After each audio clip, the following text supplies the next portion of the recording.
Hello and welcome to Faultlines. I'm your host Shahzad Raza. The security challenges of Pakistan demand greater political harmony and better coordination among the federating units, especially from Khyber Pakhtunkhwa.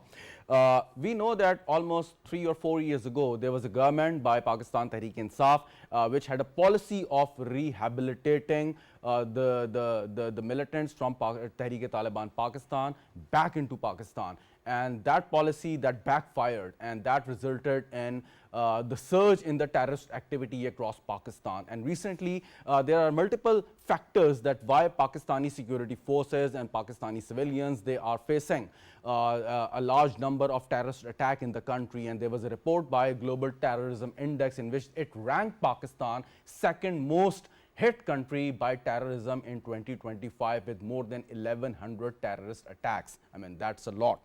But there is another interesting and very unfortunate aspect of the entire story is that the Punjab, especially the security forces and civilian security, civilian armed forces, the Punjab police, they are facing the militant attacks from Khyber Pakhtunkhwa.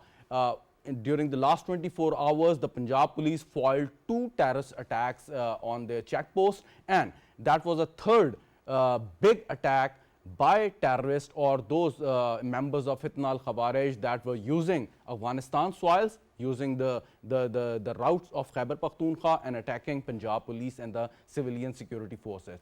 And why is happening? That is very important and interesting to discuss here. What the provincial government is doing at the moment, why there is no good coordination between the federal government and Khyber Pakhtunkhwa provincial government.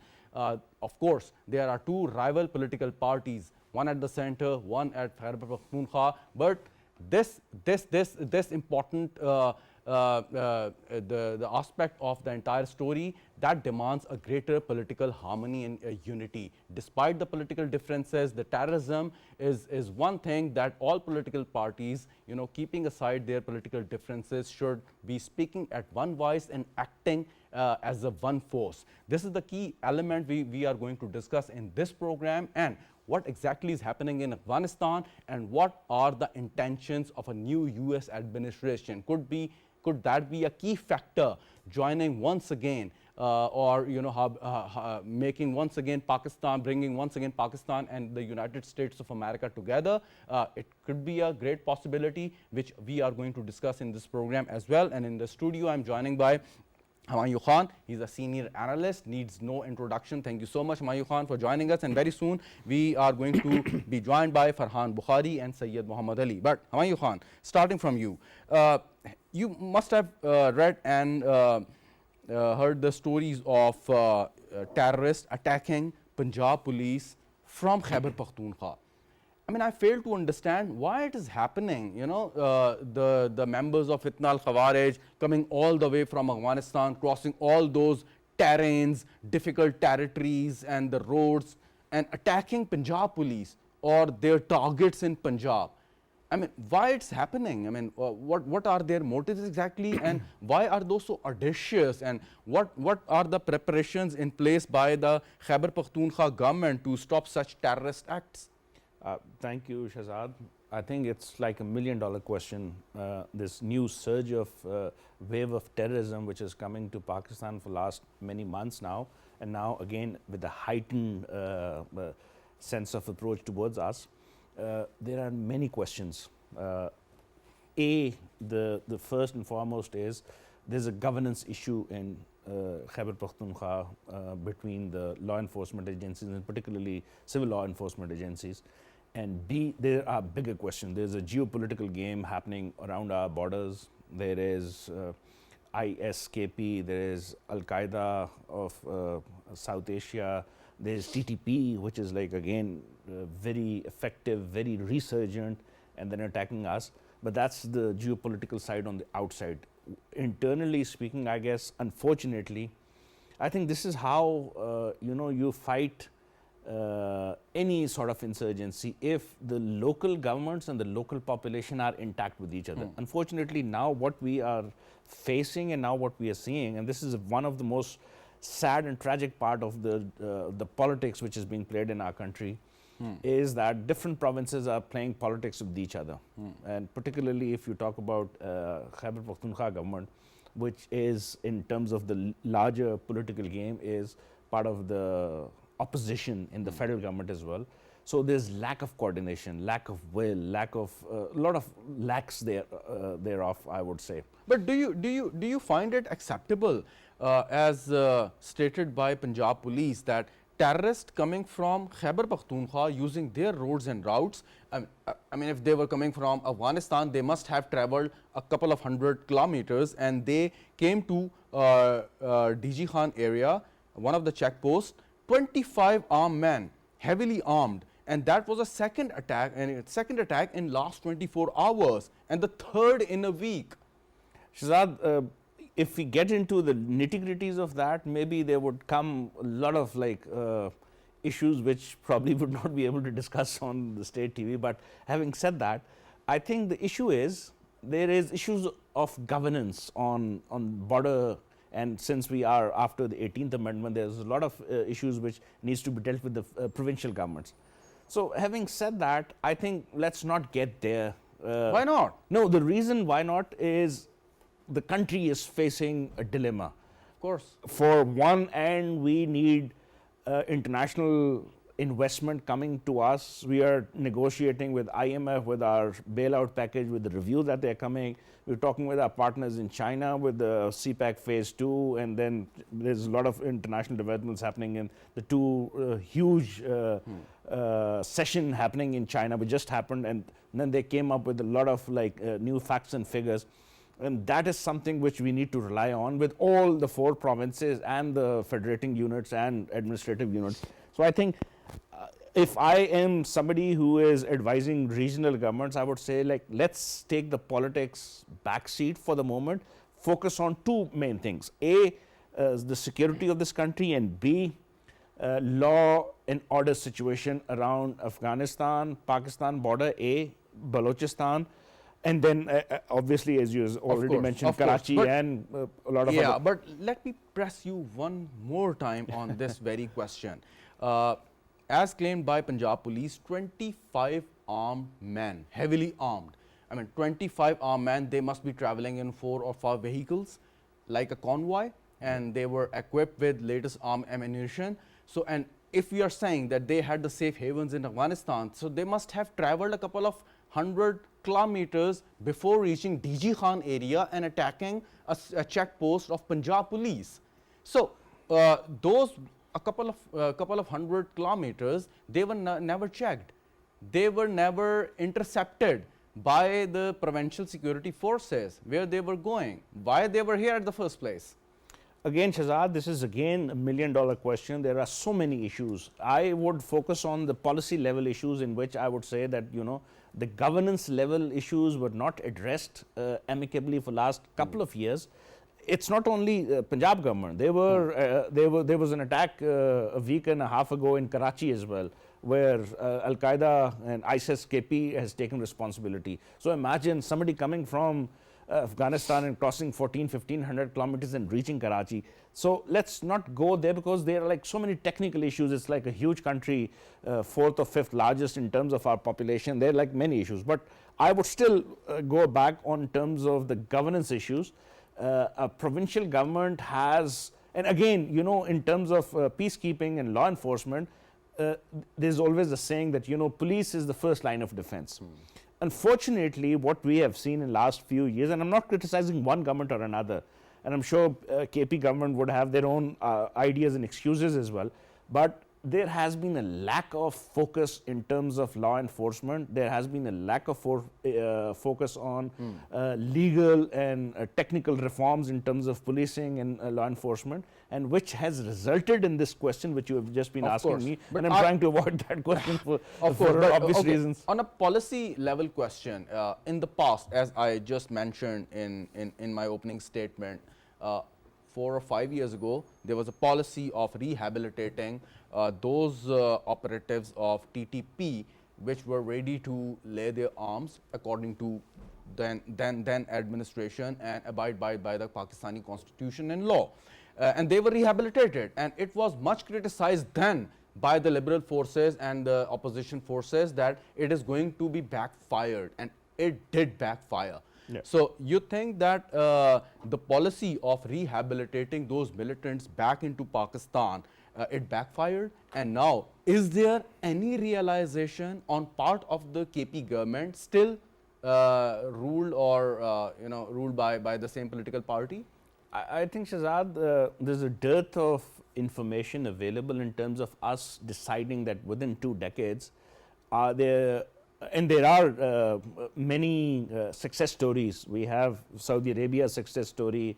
We have a lot of other countries' success story where we have rehabilitated these extremists who have joined back again.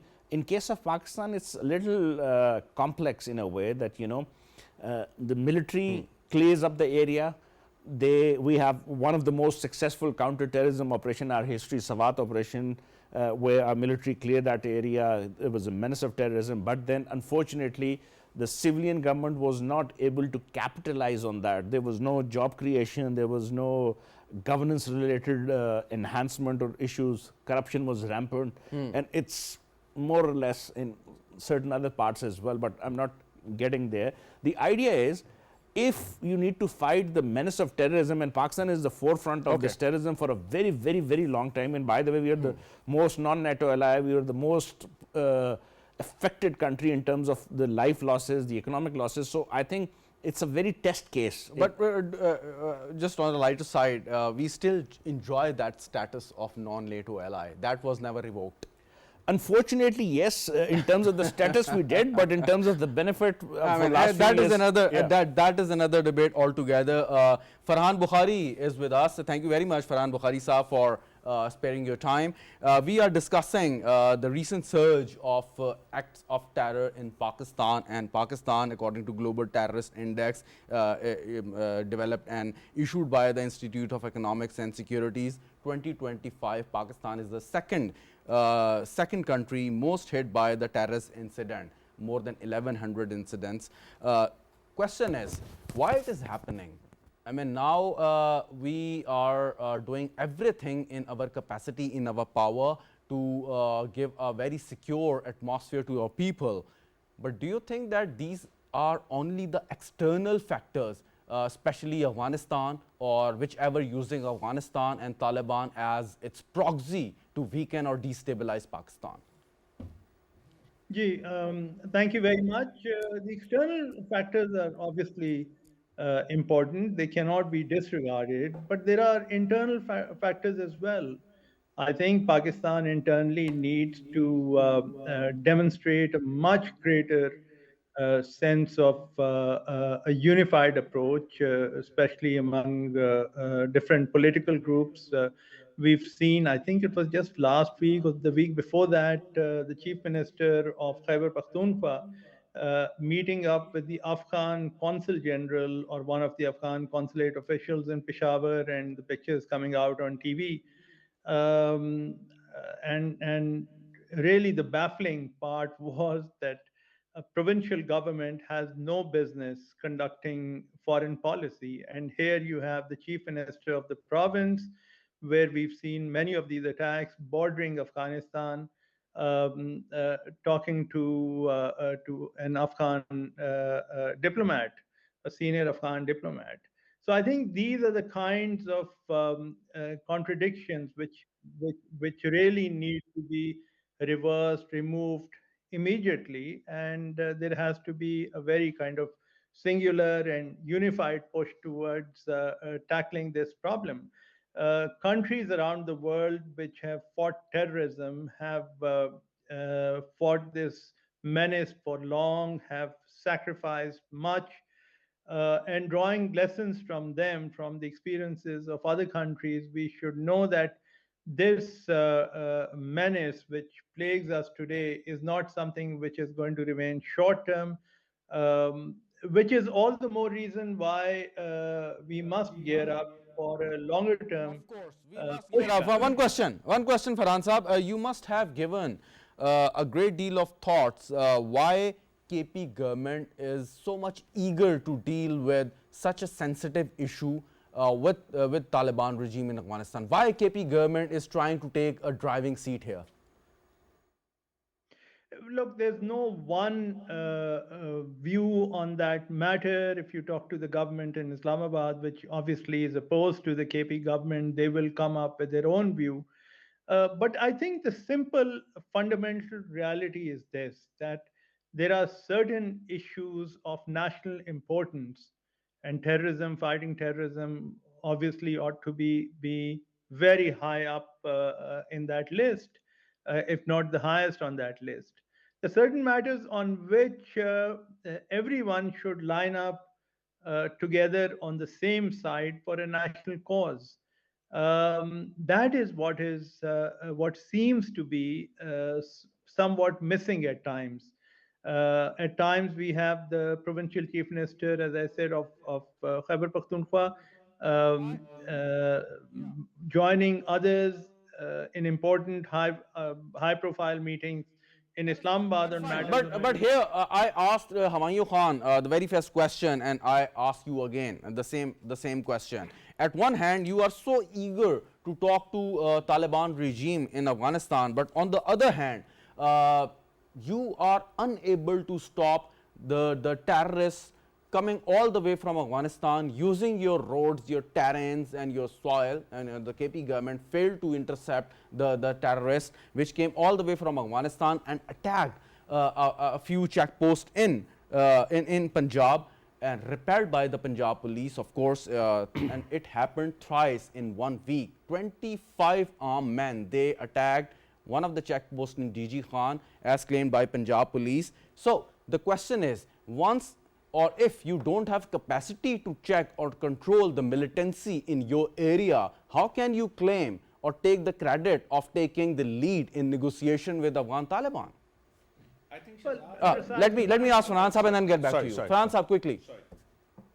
Yeah, I think within your question lies the answer as well, which is that this is such a major, overwhelming problem that I think it would be very unadvisable.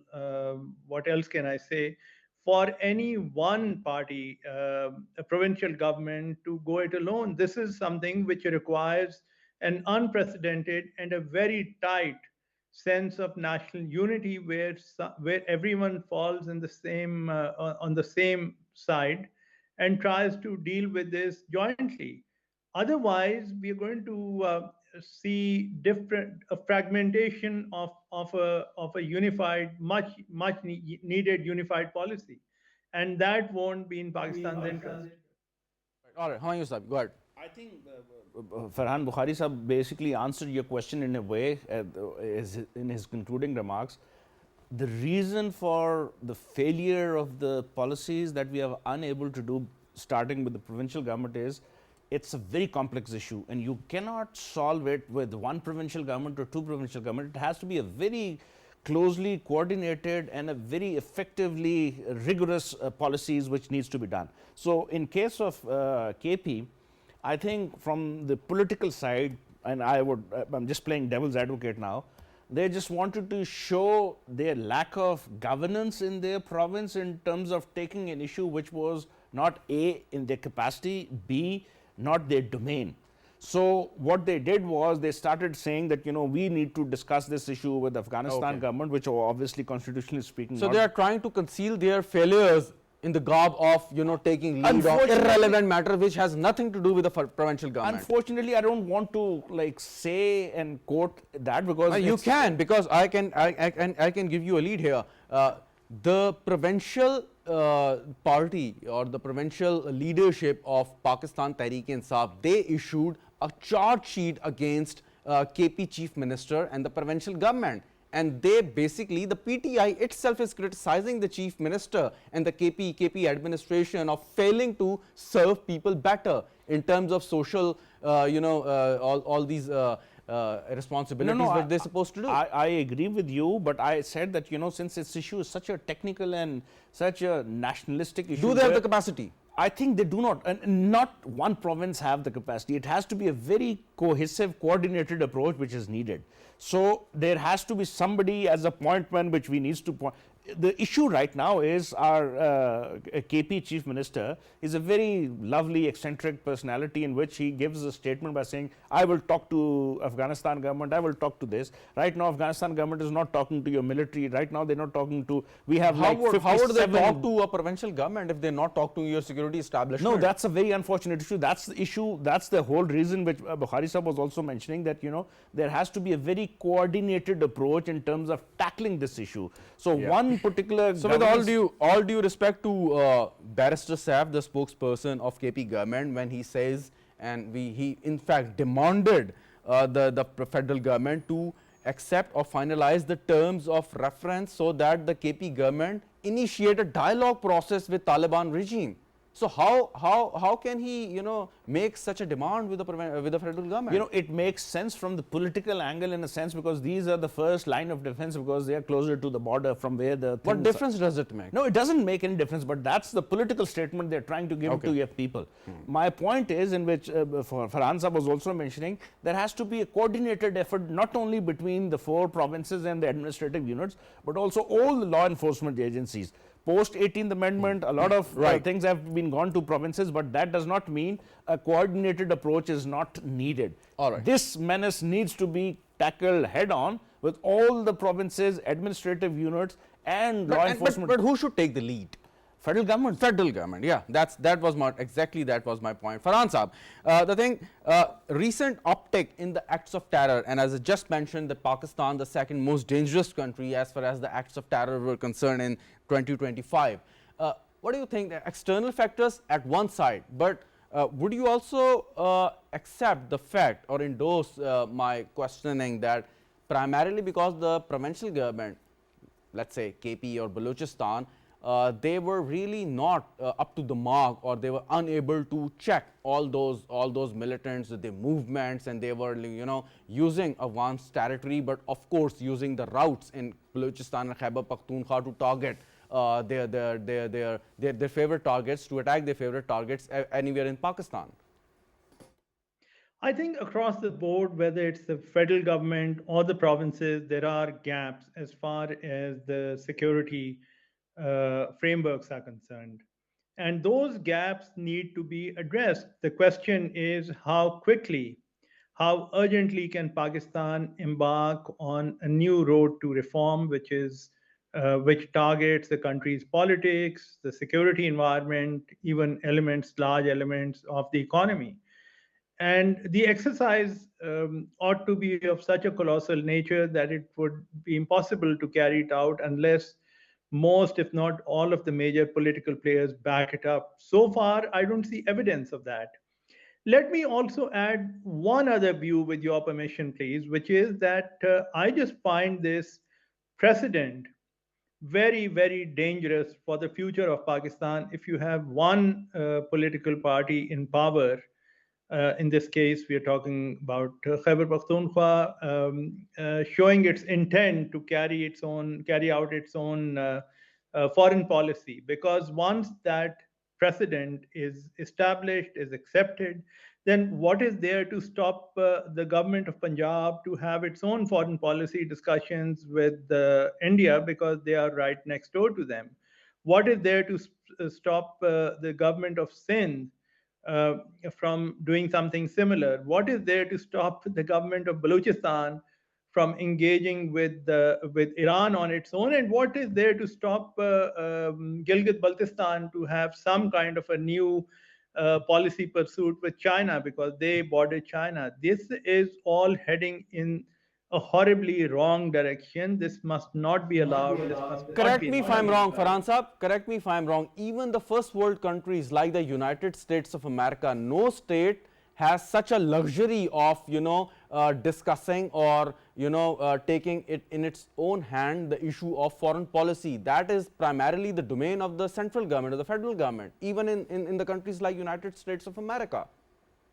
Not only is that true, our own Pakistan's constitution of 1973, with its amendments, the latest, I think, being the 26th one, does not give space to provinces to conduct foreign policy. So how come one province now finds it fit to embark on a foreign policy tangent of its own. And as I said earlier on, we should all oppose this strongly, vehemently, because this is a bad precedent. It could show the light to others, and heaven forbid, once this pattern begins, then it's hard to tell where this is going to go. All right. One more question on this, and then we move on. I just mentioned the recent increase and uptick in the acts of terror in Pakistan, and you must have heard the previous statements of military spokesperson and the spokesperson of the federal government that because when the United States and the international forces they left Afghanistan in haste under Doha Agreement, and so they left latest arms and ammunition in Afghanistan, and that was primarily because they believed that Afghan government at that point in time would use that equipment to quash or quell any insurgency or terrorists from their territory, but it happened altogether differently. It turned out. So now new administration in the White House, and they are basically hoping and planning to get all those weapons back from Afghanistan. You think, is there going to be another kind of a transactional relationship, or is there going to be another chapter of friendship or good cooperation between the United States of America and Pakistan? There could be, because there are common security interests, and in recent days we have seen no one less than Donald Trump, the U.S. president himself, commending Pakistan for arresting and handing over a terrorism suspect. So there are commonalities, and there are areas for future agreement, not beyond the realm of possibility. As far as the weapons are concerned, look, in the past, I think it was back in the 1990s when the US was similarly concerned about Stinger missiles left behind in Afghanistan, and all sorts of things were done to recover those from the Mujahideen. This is much easier said than done, unless you send We were in a not large. at that point in time. We were not concerned whether they left the Stringers missiles in Afghan territory or not, because not our helicopters were not hovering over Afghanistan's territory at that point in time. But now the equipment they left over there, basically, as we were told time and again, these militants outfit, they are using those arms and ammunition to target Pakistani security forces, and that's why their capacity increased, and that's why there is surge in the incidents, and that's why we were facing more casualties every day passing. That's the point basically. Yes, and also let's not forget that the US, in some ways, has not helped Pakistan deal with the kind of response that's very much needed, the military response. Let's not forget that Pakistan contracted with the US to purchase a batch of advanced helicopters which were never delivered, the AH-1Z, and then Pakistan went to Turkey to place an order for helicopters, gunship helicopters manufactured by Turkey, except that the engines of those helicopters were American manufactured, and the US refused to give clearance for those engines to be equipped in these helicopters to be sold to Pakistan. So there are these unfortunately glaring contradictions, areas where the US has not, it's not just that the US has not helped Pakistan's response to these challenges. On the contrary, I would go as far as saying that the US has undermined, by such actions, has actually undermined Pakistan's ability to deal with these challenges. No one is surprised when people use words like glaring contradictions in what they say and what they do as far as the US administration is concerned. So nobody is surprised. But the point is, when White House claims that they are going to get back the weapons they left when US forces withdrew from Afghanistan, you think it is possible? And you think that they would be needing Pakistan's cooperation once again to achieve that goal? I think in terms of law enforcement cooperation, counterterrorism cooperation, in terms of counter narcotics cooperation between US and Pakistan, there's a very strong possibility that it should continue. And we have recently seen that, when Pakistan handed over a most wanted terrorist, which US needed, and that basically also set a very goodwill between this cooperation. It was very good. But I think what we need to see more, and in terms of the changing geopolitical and global evolving situation, was the two sessions which were happening in China. They were probably the most missed and most discussed event in Pakistani politics. We're discussing about President Donald Trump and European politics, but the most closest neighbor that we have, and I have a very close affinity, and we talk a lot about China as well. So the two session, the third session of the 14th National People's Congress and the 14th session, third session of the 14th National People's Consultative Conference, which happened on March 4th and 5th. They set the tone for the regional geopolitics that we would be affected, where a 5% growth was expected when China is for next 1 year, AI reforms, the supply chain disruption which happened recently, and how the trade was between US and China. So I think we need to take that into consideration. That's fine, but my question, when China says it's interested and willing to promote the regional geopolitical cooperation or economic cooperation per se, what does it mean? What players does China intends to include here? I think the region, we have some complex countries like Afghanistan and India.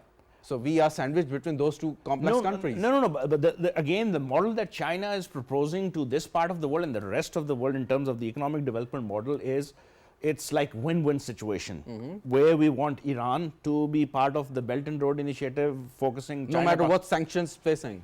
No, well, the sanctions are from the US. Okay, that's a different the ball game altogether. Yeah. So US and China are competing in different region and also in this part of the region. But Chinese model in this part of the region is, China wants Pakistan to collaborate with Afghanistan. China wants Pakistan to collaborate with even India, by the way. We're not saying, we have been repeatedly asking India to be part of Belt and Road and China-Pakistan Economic Corridor. Unfortunately, for many legal and political reasons, they've never been. But again, they're part of Asian Infrastructure Investment Bank.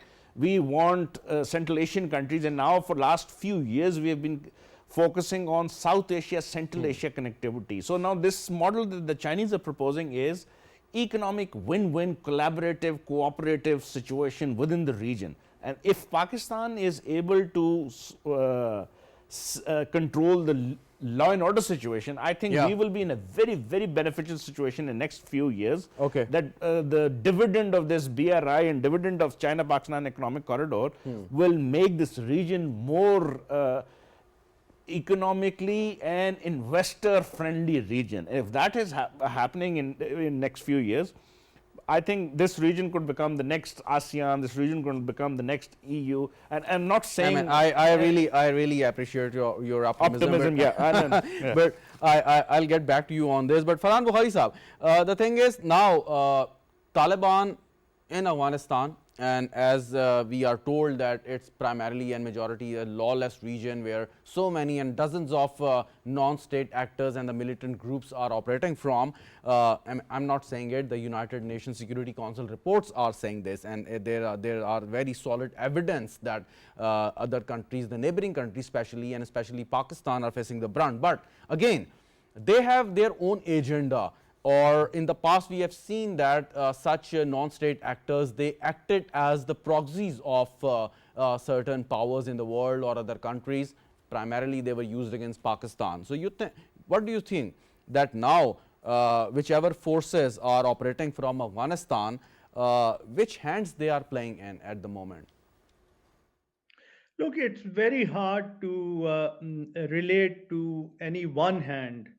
And the reason, among others, is also that this is the Taliban government in Afghanistan, I think, is not necessarily as centralized as you would think of government in other situations. Definitely, Pakistan has an identifiable central federal government.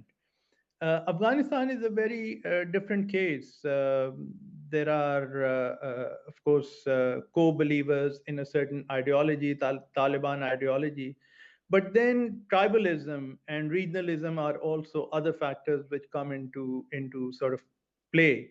So if you're asking me if there's the ability of the Afghan government to speak with one voice, I don't think that's necessarily the case. On the other hand, internally within Pakistan, we have challenges, and these are challenges which play up to the benefit of our enemies, and that's why we need to resolve our own matters as quickly as possible. Afghanistan is a place where the government is sanctioned. Therefore, the attraction of money and resources being put across by different actors.